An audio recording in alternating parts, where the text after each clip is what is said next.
Hi everyone, welcome to the channel. Have you ever seen someone and without a single word, without a conversation, without even knowing their name, something inside you whispers, this person is going to mean something to me. It doesn't always happen like in the movies. There's no music in the background, no slow motion moment. It just happens, quietly, suddenly, naturally. And that's exactly how my story began. On a normal morning, on a quiet bus, just like any other day. I was tired that morning, carrying a heavy bag, thinking about homework, about life, about nothing important. I stepped onto the same bus I always took, the same driver, the same gray seats, the same early sunlight coming through the window. Nothing was different until I saw her. She was sitting by the window, alone, looking outside but not really watching anything. In her hands she held a book, old with folded corners and a faded cover.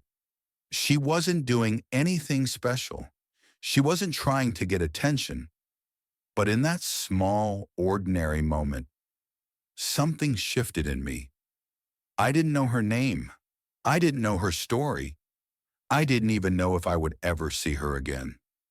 But I knew, right then and there, she had just become a part of my world. Something about her felt familiar. Have you ever felt like you knew someone before you met them?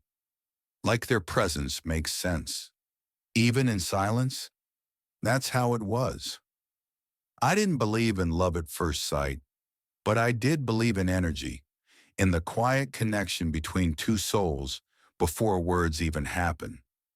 So I sat a few seats away, pretending to look out the window, but really stealing glances. She didn't look around. She didn't smile at anyone. She just read her book. And sometimes she'd close her eyes like the world was too loud. That small moment, that one ride on the bus, was the beginning of something I didn't yet understand. And then it happened again. The next day, she was there again. Same time, same bus, same seat, and so was I. For the first few days, we didn't talk.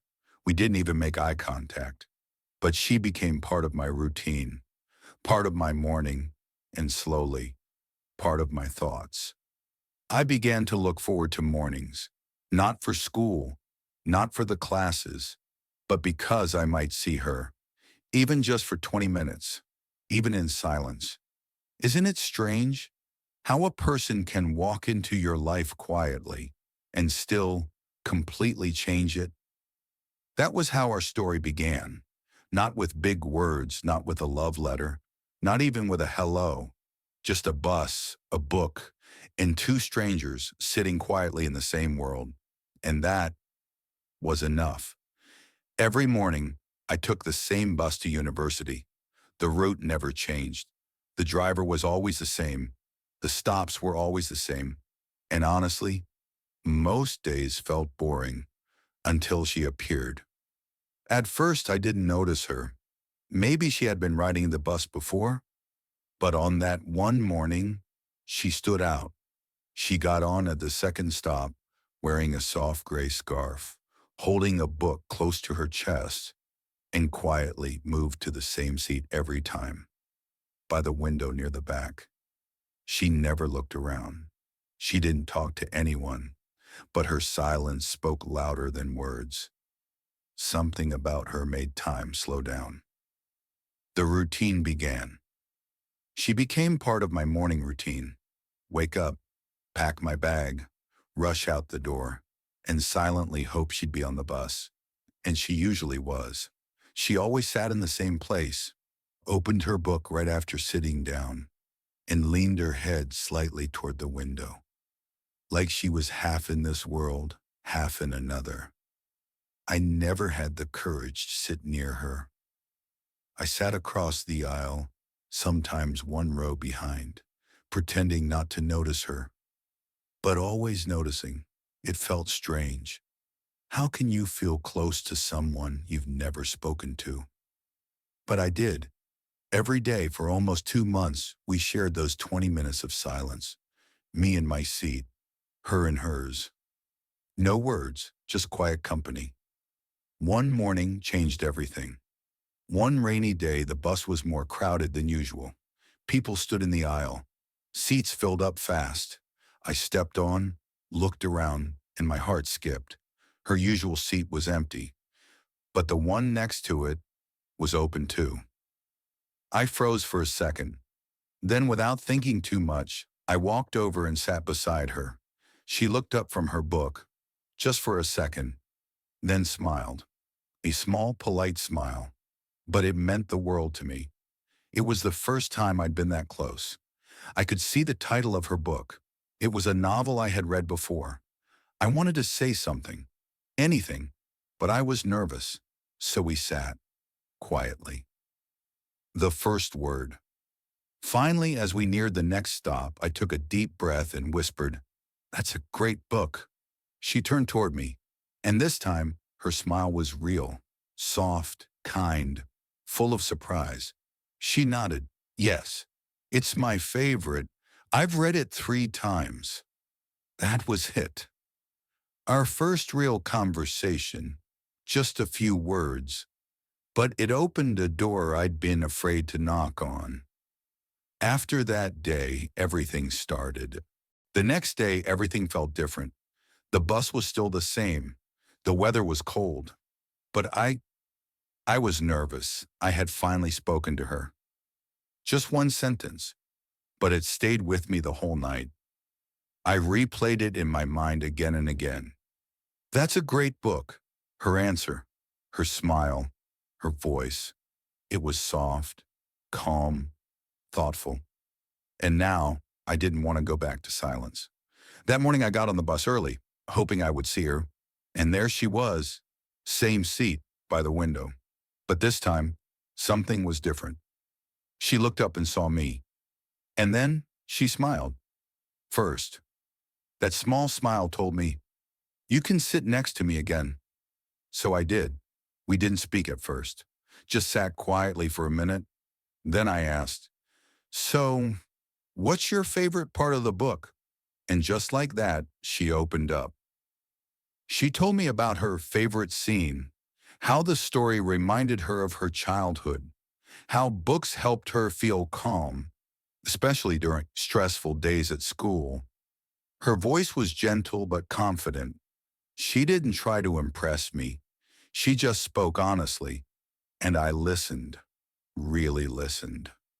Our talks grew. That one conversation turned into many.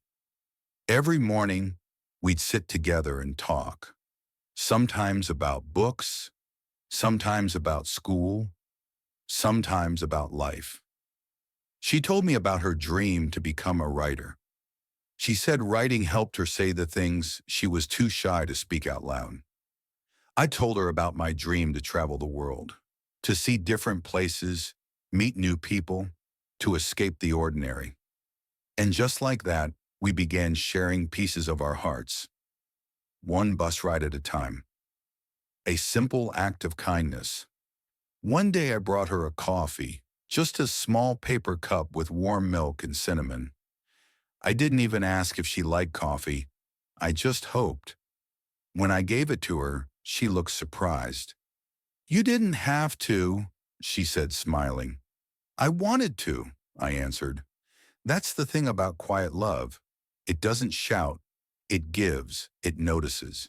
It shows up, even in the smallest ways. From that morning on, she began bringing me little things too. A bookmark, a chocolate bar, a sticky note with a quote she liked. It was sweet, simple, real. Something was growing. We weren't together. There were no labels, but the connection between us was growing. The way she looked at me, the way I waited for her every day. It was unspoken, but understood. We had found something rare, comfort in someone we barely knew a few weeks ago. Some love stories don't start with a kiss. They start with a quiet seat on a morning bus, with shy words, shared coffee, and two souls slowly learning each other. And that was just the beginning. It had been a few weeks since our first real conversation, and now talking to her felt natural, like it had always been this way, like we were meant to meet, to sit side by side, to share silence and stories. But I still didn't know what we were. Friends, something more? I wasn't sure. All I knew was she made my mornings brighter. One rainy morning changed everything. It was a cold day. The sky was gray and the rain was soft but steady. I was almost late for the bus. I ran without an umbrella, soaking wet by the time I reached the stop. And there she was, already sitting, looking out the window, raindrops running down the glass. I stepped in, dripping, trying to smile. She turned, looked at me, and her eyes widened. "You're soaked," she said for the first time with worry in her voice. I laughed, embarrassed. I didn't think it would rain this much. Then, she did something small, but unforgettable. She took off her scarf, the soft gray one she always wore, and gently placed it over my shoulders. "You'll catch a cold," she said. I froze, not because of the rain, not because of the cold, but because in that small moment, I realized something. I was in love with her. Not the kind of love from movies, not fireworks and perfect music, just a deep, warm feeling that said, I care about this person more than I've ever cared before. The unspoken bond. That day we talked more than usual. She told me about her brother, her mother's cooking, how she loved the smell of books. And I told her about my father's old stories, my favorite childhood memory, how I felt nervous every time I saw her, but happy too. We didn't say the word love, but we didn't need to. It was in the way she smiled, in the way she held her scarf close to me, in the silence that felt comfortable, not empty. I started to look at her differently, not just as the girl on the bus, but as someone who made life softer, someone who understood me without needing a lot of words. I thought to myself, do I tell her? Do I say what I feel? What if she doesn't feel the same? But a bigger thought followed. What if I never get the chance again? I decided next week I would tell her, not in a dramatic way, not with big words, just honestly, gently, truthfully. And that's where this part ends. With a heart full of feelings, a bus full of quiet rain, and a boy sitting next to the girl who unknowingly changed his world. When I told her I loved her, it had been building up for weeks. Every morning with her felt more special than the last. We laughed more. We talked about everything, and sometimes about nothing. But even in silence, we understood each other. Still, there was one thing I hadn't said yet, one truth I carried in my chest every single day. I love her, but I hadn't said it because I was scared. Scared that saying it might ruin what we had. Scared that she might not feel the same, but I couldn't keep it inside anymore. The day I decided, I remember the night before. I couldn't sleep. I kept practicing in my head. Just say it. Keep it simple. Don't overthink. I told myself, you're not telling her because you expect something back. You're telling her because it's the truth, because it's real. So I planned it all. I would wait until the bus was almost at my stop. That way, if it went wrong, I could escape quickly. That morning, the sun was rising. The sky was clear. A little breeze moved through the streets. And there she was. Same seat, same gentle smile. This time she saved the seat beside her for me. She had her book closed, waiting for me to talk first. We chatted about her writing class, about a movie she wanted to see, about how she loves sunny days. And then I went quiet. She looked at me confused. "Everything okay?" she asked. I nodded slowly, then looked straight ahead. My heart was beating fast. My hands were shaking a little. And then I said it. "I like you. A lot. Actually, I think I love you." The longest pause. For a few seconds, she didn't say anything. She just stared out the window. I thought I ruined everything. I looked down, regretting every word. Then, she whispered, "I was hoping you'd say that." I looked at her. She smiled. The biggest smile I had ever seen on her face. The kind of smile that says, "I've been waiting too." Her response. She didn't say much. She wasn't the type to use big, romantic words, but she gently reached into her bag, pulled out a note she had written, and handed it to me. I opened it. It said, "You make my mornings the best part of my day. I don't know what this is, but I want to find out. With you." That was all I needed to hear. I didn't need fireworks. I didn't need a perfect kiss. I just needed to know that she felt it too. And she did, from that day on. After that, our connection grew even deeper. We still took the same bus, still shared coffee, still talked about life. But now, there was something new. Some stories are short, some are long, and some feel like they'll last forever, until one day they don't. Our story felt like forever at first. Each bus ride was a little piece of happiness. Every morning we shared stories, smiles, and soft looks. We talked about our dreams, our fears, and how beautiful the world felt in that small space between stops. We never made big promises. We never said, "We'll be together forever." But maybe that was the beauty of it. We were just there for each other in that moment, day by day. The day she told me. It was a Thursday, cold but sunny. She didn't open her book that morning. Instead, she looked nervous, quiet, like she had something to say. I asked, "Everything okay?" She hesitated, then said, "I'm moving to another city. My parents got a job transfer. We leave next week." Just like that, my heart felt heavy. I nodded. I smiled. But inside, I was breaking. The last ride on her last day, we sat in silence. Not because we had nothing to say, but because everything we wanted to say was already understood. She held my hand. I held hers. She leaned her head on my shoulder. And for a few minutes, time stopped. No words, no future. Just now. The goodbye.